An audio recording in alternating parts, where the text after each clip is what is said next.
Welcome back to another installment of Lord of the Flies vocabulary lessons. Today we're going to look at the words from chapters 9, 10, and 11. There are 7 words that we'll be covering. Today's words are particularly hard to pronounce, so I will be going through and asking you to say them all with me. So let's go ahead and get started with the first word. The first word on our list is truculently.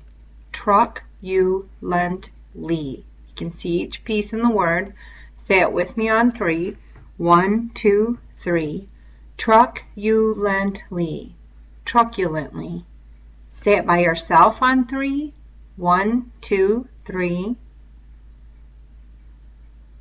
Very good. The definition of truculently is likely to fight or violent. I imagine 2 people who are just on the brink of a physical confrontation. A lot of times they'll be very close to each other physically. Their voices might be loud. Their faces will show aggression. They might even be touching, like their foreheads or their noses. Their fists will be balled up. Truculently is not meaning in a actual fight, but likely to fight or on the way to a fight, violent without physical violence. So I'm going to do a drawing for you. Whoops, sorry. And in this drawing, we will start with a couple of faces. Okay, so we're going to do faces that are quite close to each other. And we will put some angry eyebrows on. So we're going to bring them at a downward angle like that. And we're going to put angry mouths.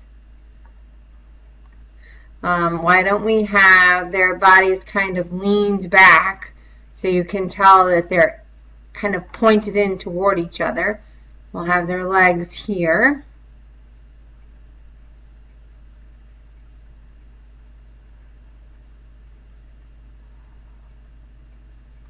And let's go ahead and have their hands in this position with fists. So you get a feeling like, ooh, at any second this could be a problem. So here is a visual image to help you remember the definition of truculently. Again, the word is truculently. Once you take a moment, write your definitions or draw your pictures. I will clear the canvas and we'll get ready to do the next word.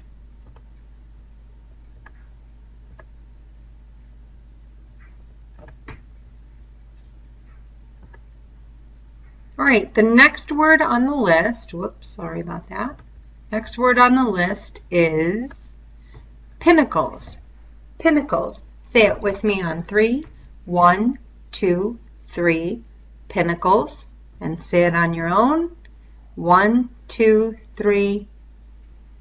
Very good.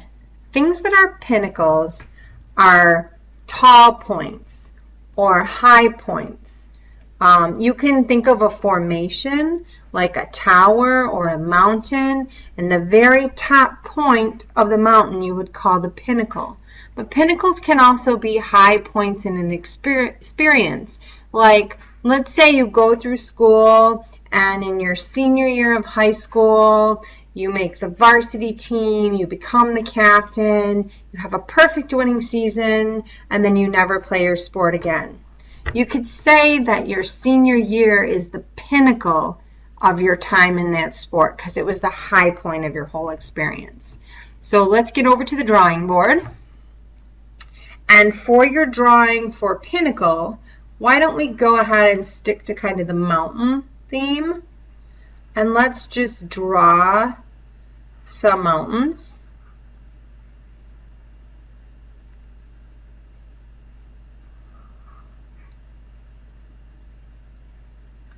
And I'm going to draw some arrows that point to the pinnacles of these mountains. I believe in the book, pinnacle is used to refer to a rock formation.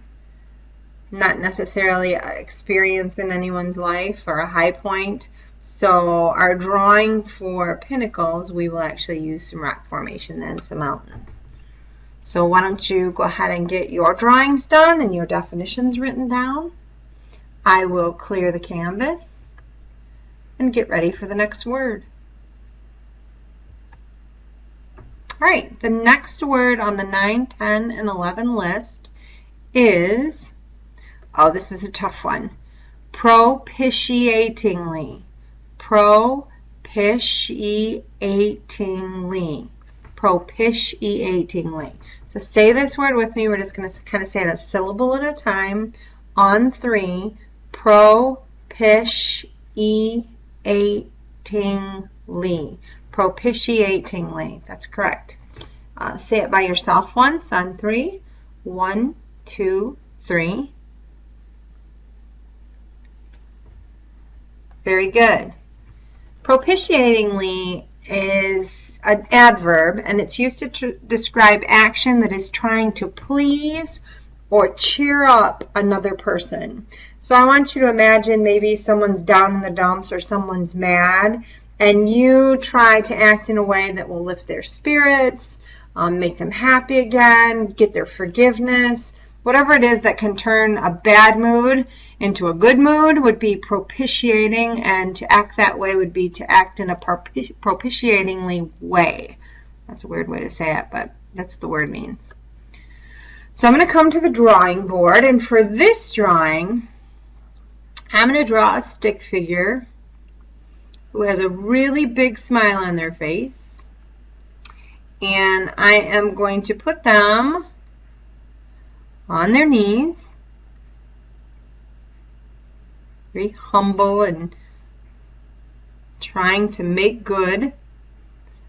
And I'm going to put them with their hands clasped and just super, super happy, happy, happy. And their goal is to cheer up this guy, which you will find is not a very easy task, because this guy is not going to be very happy.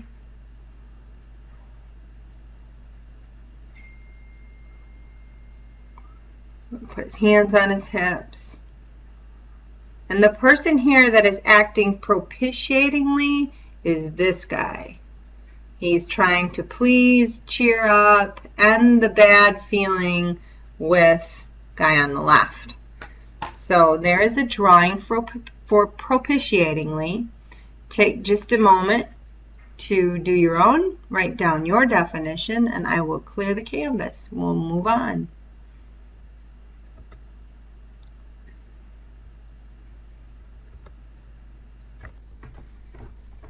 Okay, the next word on our list is myopia. This is probably the easier word to pronounce. It's got about 4 syllables there. Myopia. Myopia. So if you would say that please on 3 with me. 1, 2, 3. Myopia.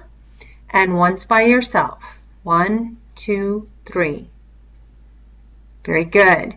Myopia is what we refer to as tunnel vision, or accepting of only one viewpoint. People with myopia have a really hard time accepting new ideas or seeing different ways out of a problem. They just get stuck and focused on one particular direction, and nothing can pull them off of it. So that is myopia. When a person is behaving that way, we sometimes call it myopic. Let's go to the drawing board and we'll create a picture to help us remember. I think what I'll do for this one, kind of change in last minute, but I got an idea. Ooh, I didn't mean to do that. Hang on one sec. There we go. Okay, so what I want to do is I want to make a circle, but I want to make it feel like you're looking through a deep hole or a deep tunnel. So try to make the rings, this is hard to do on the computer, but try to make the rings of your circle go out and out and out and out and out. And in the very center, we're going to put some eyes. And we're going to say that this person has myopia because they have tunnel vision. They can only see one way, and that's out through this tunnel. No other routes, no other options. So that will be our drawing for myopia. Go ahead and work on your drawing and definition. Pause whenever you need to, and I will clear the canvas and get ready for our next word. The fifth word for chapter 9 and 10 is purged. Purged. Now you probably have heard of the movie The Purge, I think it's called. Purged, actually, the easiest way to explain it is to say spill your guts. Because when something is purged, it means that it is freed from fault or filth or guilt.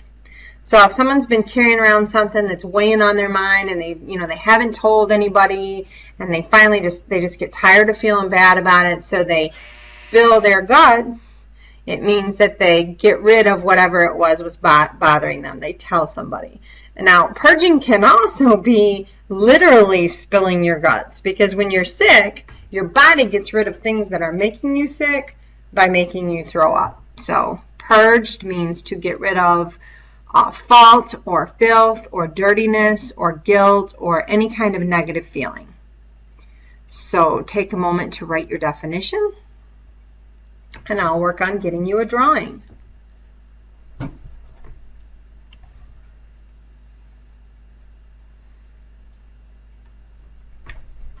Okay, I think a funny way to draw this might be to make our famous stickman head, but make it look like he's bending over and he's holding his tummy. Oh, and we'll put his legs on so you know his stomach is sick, and we're going to open his mouth and close his eyes, and we're going to have him purged of whatever is bothering him. So purged is to spill your guts and get out whatever's bad. So finish your drawing and your definition.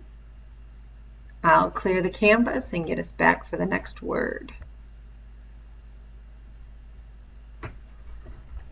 Right. The sixth word on our list today is assimilating. Assimilating. So say that with me, please, on 3. 1, 2, 3. Assimilating. And say it once by yourself on 3. 1, 2, 3. Good. Assimilating means to be absorbed, or to be absorbing, or joining in, or becoming part of something. You could put a drop on a paper towel and it would assimilate into the paper towel. It would be absorbed and spread out throughout the towel. Ideas can be assimilated. If someone spreads an idea in a group of people and everybody learns about it and they all move forward with the idea, they are assimilating the idea. New people, when new people join a group, they move their way in, they become part of the group, they fit in some way, and you can say they are assimilating with the new people that they met. So let's get to the drawing board and come up with an image for assimilating. For assimilating, I'm going to draw some stick figures. These are going to be a little sloppy because mostly I just want to show you that there is a group of people. So they're all going to be, different folks, just like any group of people would be. We're going to tuck them all in among each other because they are a group. They are a tight group. They are good friends. And we're going to have one new guy. And the important part of assimilating means that the new guy is going to join in with the group. So he's going to go from being an outsider to being an insider. He's going to join the group. So draw yourself a picture of assimilating. Get your definition ready. Pause whenever you need to, and I will clear the canvas and move us along for the next word, which is also the last word of chapter 9, 10, and 11. The last word for this list is derision. Derision. Say it with me on 3. 1, 2, 3. Derision. And say it by yourself on 3. 1, 2, 3. Very good. The word derision is really a very negative word. Derision is the act of humiliating another person or making them feel less or making them feel dumb, making them feel pain, but not physical pain, emotional pain. So derision is the action of creating humiliation in another person. So write yourself a definition and we'll work on a drawing.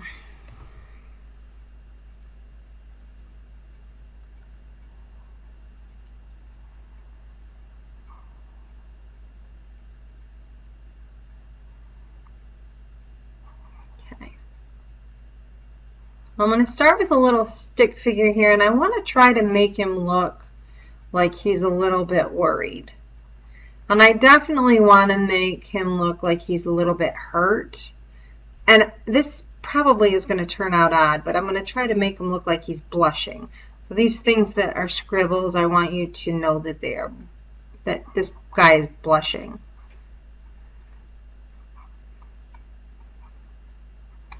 It's not face paint.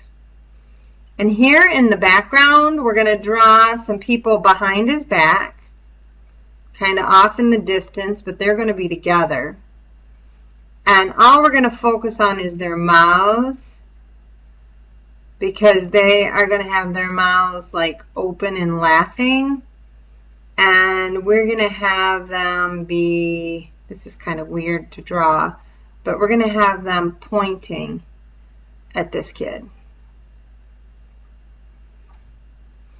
So they're all laughing behind his back, pointing at him, talking about him, and he's sad. So you could say that what he is feeling is derision. He's feeling humiliation from his peers. So work on your drawing and pause whenever you need to. And that is the list for chapter 9 and 10. I'll go back and read through them one more time. The first one at the top is truculently. Truculently. The second word is pinnacles. Pinnacles.